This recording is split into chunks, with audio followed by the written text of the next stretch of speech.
Hey guys, welcome to M&MM Plants and Pets. Today I'll be sharing you about peace lily. This is one of the most common indoor plants, house plants I would say. And the reason it is very well known is because it is an air purifying plant. So if you have these plants in your house, that's a good decision I would say, because these will definitely purify the air. Now I have a couple of points to share on the basis of my experience, because I have this peace lily from almost 3.5 years now, this particular plant. So I'm very much experienced about how to maintain peace lily, because this plant gives a lot of flowers when it starts getting warmer, and it has been healthy forever.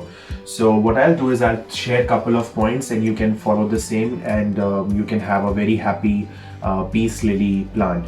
So the first thing I want to share is that the peace lily plant leaves, they are very glossy. If you can have a look at the leaf, they are very glossy, and there is an advantage of this, that it looks beautiful, but there is also a disadvantage, that when the leaves are glossy, and especially for the peace lily plant leaf, they are a dust magnet I would say.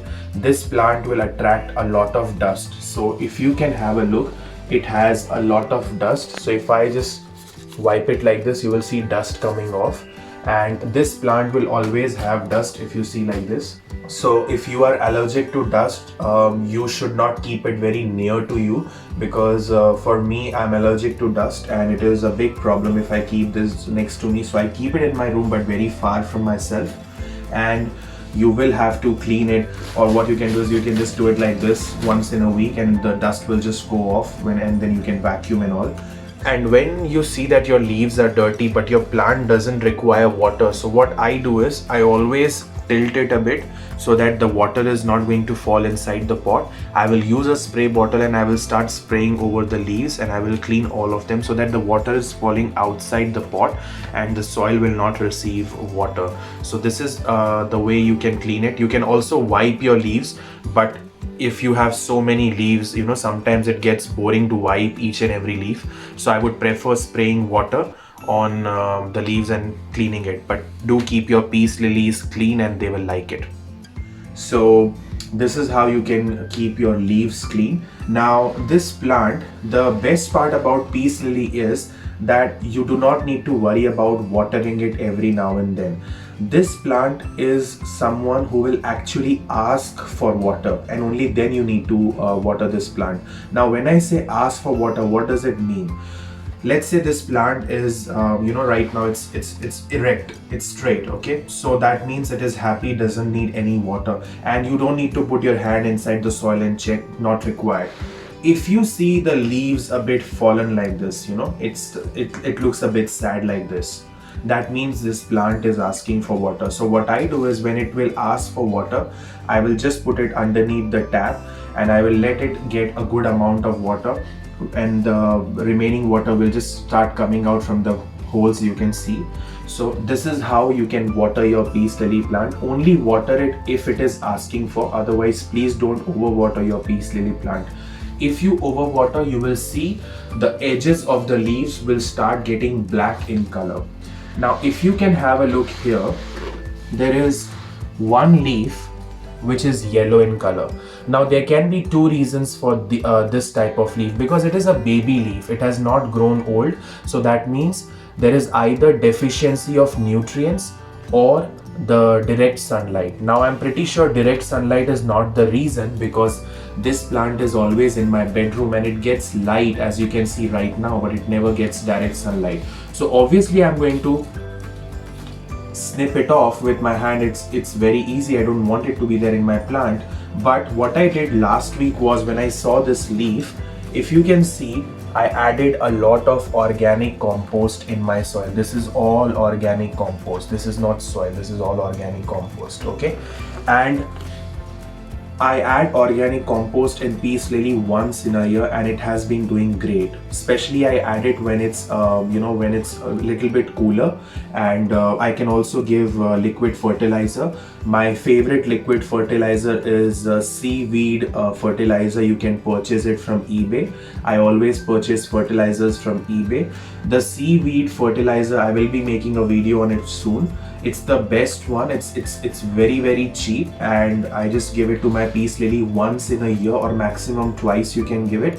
And guess what? Your peace lily is going to do magics. Okay, so fertilizing is something which you don't need to worry about in your peace lily plant. Now, if you have added the fertilizer, please add it when the plant is asking for water. Don't add compost or fertilizer when the soil is wet, because it will not do any good to your plant.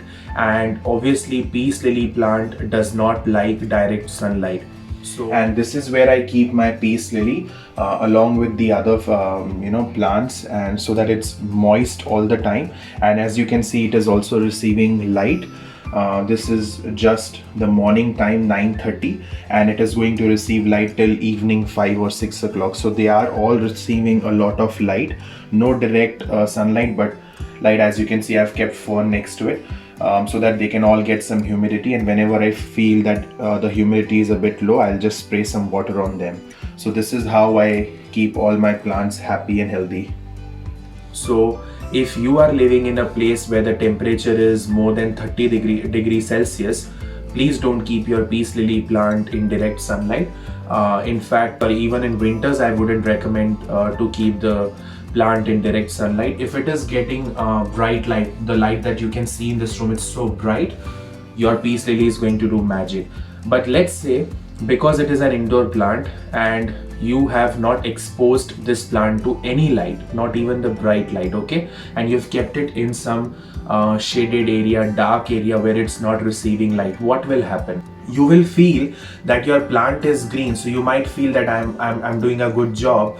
But guess what? If your plant is in a dark area, maybe the leaves won't turn black or anything, but they will not bloom. And peace lily has beautiful white flowers. Right now it's not blooming because it's yet not very hot in Adelaide, but the moment it starts getting warmer and the temperature will increase, this plant will be full of white flowers, and those flowers are very beautiful. So I will definitely post pictures, when I get flowers in this plant. But if you keep it in dark areas, it won't give any flowers, and you will be bored of your peace lily. So have these plants, it has started giving new you can see the new leaves are coming up. As you can see over here, so many leaves. Now you must be thinking that initially when I started this video, I said that this plant is with me since 3.5 years, okay? So why is it only this much in 3.5 years? This plant was like this huge and it was so bushy, but what I do is every year I just cut it once in a year, so that the plant can be healthy and new leaves can come more and more. And this is the reason you can see that so many new leaves are coming in, because I keep on snipping the old ones off. So you can also cut your peace lily plant once in a year. I will be making another video on how to propagate peace lily and how you can grow it in water as well, but not today, sometime sooner, when I will be, because I have plan of propagating this one, because this is the oldest part, as you can see, and it's very healthy. I'm planning to get it in a different pot, so I will be making a video on that as well. Now, the leaves of peace lily and the flowers of peace lily are not safe. They are dangerous. Dangerous as in not when you touch them or you see them, obviously, but if you consume it. So obviously you're not going to consume it, but please keep them away from your pets and from the babies and the kids in the house, and they are not safe at all. And one last thing that I want to cover is that if you are giving fertilizer to your peace lily plant, I would prefer giving it organic fertilizer than chemicals, because it will keep your plant alive and healthy for long run. So prefer giving organic compost, and let's go green. And hope you like this video, and please comment below if you would like to know anything more about peace lily and you feel that I missed out on something, and hopefully I'll be able to answer your questions. See you, bye bye.